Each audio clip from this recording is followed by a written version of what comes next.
Assalamualaikum warahmatullahi wabarakatuh. Saya perwakilan dari kelompok 5 akan mempresentasikan mata kuliah evaluasi program pendidikan. Dosen pembimbing Bapak Haris Samsudin SSMPDI. Kelompok kami yaitu Jeta Aina Sabik, Ulfa Sri Suudah, Talia Salsabila, Putri Novita Widya Santri, Joni Rizkianto, Asna Fitriatus S. Dengan judul Program Dana BOS atau Bantuan Operasional Sekolah.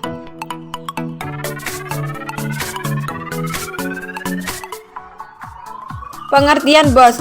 BOS adalah program pemerintah yang pada dasarnya adalah untuk penyediaan pendanaan biaya operasional non-operasional bagi satuan pendidikan dasar sebagai pelaksana program wajib belajar.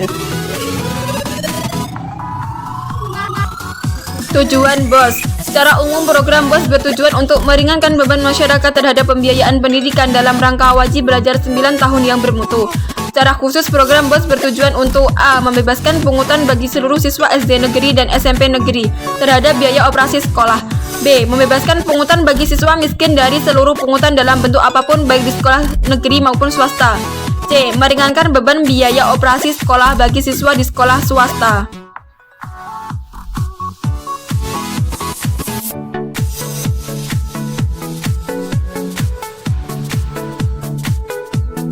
Pembagian pendanaan pendidikan berdasar pada PP nomor 48 tahun 2008 tentang pendanaan pendidikan.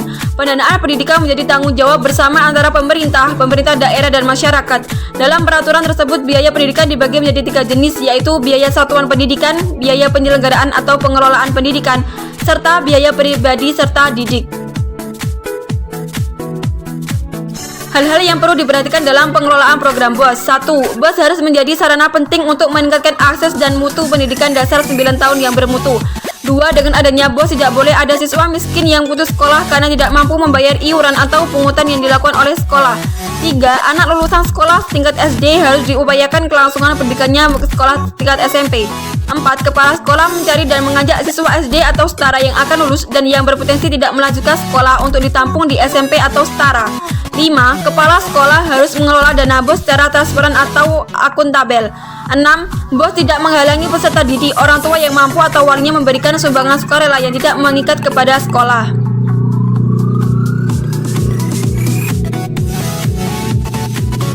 Mekanisme pencairan BOS. 1. Tim manajemen pusat mengumpulkan data jumlah siswa tiap sekolah.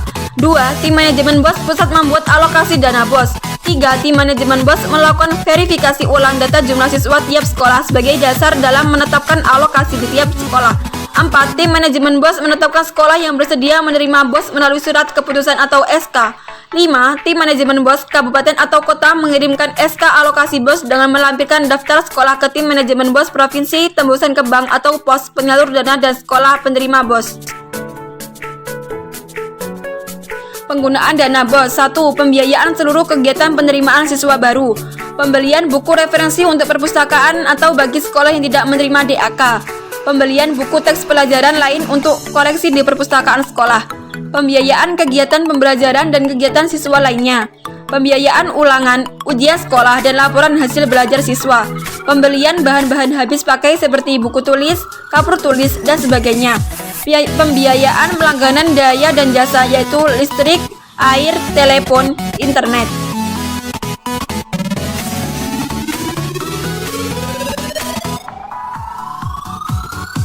Pembiayaan perawatan sekolah. Selanjutnya, pembayaran honorarium bulanan guru. Pengembangan profesi guru. Pemberian bantuan biaya transportasi bagi siswa miskin. Pembiayaan pengelolaan BOS. Pembelian komputer desktop untuk kegiatan belajar siswa. Yang terakhir, jika komponen di atas telah terpenuhi pendanaannya dari BOS dan masih terdapat sisa dana, maka sisa dana BOS tersebut dapat digunakan untuk membeli alat peraga, media pembelajaran, mesin ketik, mebeler sekolah, dan peralatan untuk UKS.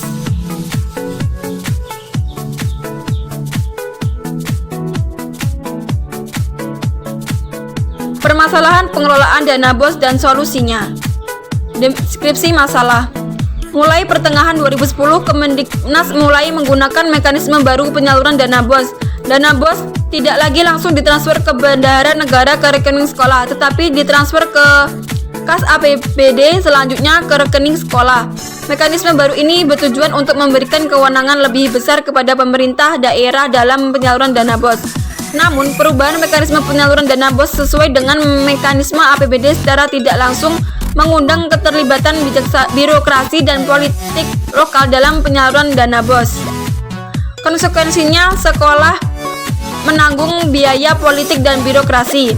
Sekolah harus rela membayar sejumlah uang muka ataupun pemotongan dana sebagai syarat pencairan ke dana BOS. Dengan demikian, praktik korupsi dana BOS akan semakin mendekat. Penyebab timbulnya masalah: 1. Pengalokasian dana tidak didasarkan pada kebutuhan sekolah tapi pada ketersediaan anggaran. 2. Alokasi dana BOS dipukul rata. Korupsi dana pada tingkat pusat Kemendiknas terutama berkaitan dengan dana Safeguanti. Dinas Pendidikan meminta sodokan atau maksa sekolah untuk membuat pengadaan barang kepada perusahaan tertentu yang sudah ditunjuk dinas. Kepala sekolah menggunakan dana BOS untuk kepentingan pribadi melalui penggelapan dana. Uang yang akan dilakukan oleh orang tua murid cenderung bertambah mahal. Solusi permasalahan: 1. Peninjauan kembali kebijakan, dana berkeadilan, pengawasan yang efektif dan efisien, pendampingan dari ahli yang kompeten. Analisis pembahasan. Mekanisme pencairan BOS pada awalnya berasal dari pusat, namun sejak pertengahan 2010 dana BOS ditransfer ke pemerintah daerah yang akan menjadi sumber APBD. Sehingga saat ini sekolah-sekolah tidak menerima langsung dari rekening pusat, tapi bersumber pada APBD.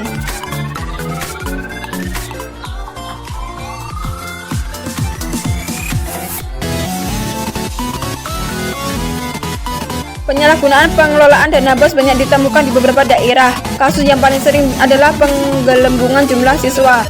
Penyalahgunaan dana dan bahkan data dan laporan fiktif sering menghiasi surat kabar tentang penyelewengan dana BOS. Untuk itu diperlukan tindakan preventif dari setiap lembaga dan elemen dari bangsa ini untuk kemajuan dan pengaktifan pengelolaan dana BOS. Di antaranya solusi yang bisa dilakukan adalah kembali mengkaji kebijakan yang sudah ditetapkan, karena satu kebijakan tidak mungkin langsung cocok pada tataran implementasi. Selain itu, kebijakan dana berkeadilan juga bisa menjadi salah satu solusi dari permasalahan, karena kondisi orang tua dan siswa serta sekolah tidak semua sama, sehingga yang mendapatkan subsidi adalah orang-orang yang benar-benar layak mendapatkan subsidi. Pengawasan yang lebih efektif dan efisien juga mendukung pencapaian tujuan dana BOS. Solusi lain yang bisa dicoba adalah pendampingan oleh ahli yang kompeten bisa mempermudah pengelolaan dan efektivitas penggunaan dana BOS. Mahasiswa administrasi pendidikan serta ahli dalam bidang manajerial pendidikan bisa menjadi pendamping utama dan ikut membantu dalam mengarahkan. Hal ini dikarenakan kurangnya tenaga profesional terkait administrasi dan manajemen sekolah yang ada di sekolah.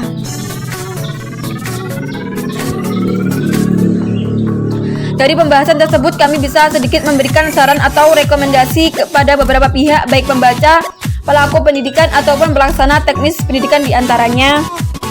1. Para stakeholder atau pemangku pendidikan guru sebaiknya harus ikut mengawasi dan berpartisipasi dalam proses pengelolaan dana BOS. 2. Para pelaku pendidikan atau pihak lembaga pendidikan untuk bisa kooperatif dan terbuka. 3. Kepada pemangku kebijakan untuk tetap harus mengkaji dan mengevaluasi kebijakan yang dikeluarkan, termasuk efektivitas pengelolaan dalam BOS. Terima kasih. Sekian presentasi dari kami. Apabila ada kurang lebihnya, kami mohon maaf. Wassalamualaikum warahmatullahi wabarakatuh.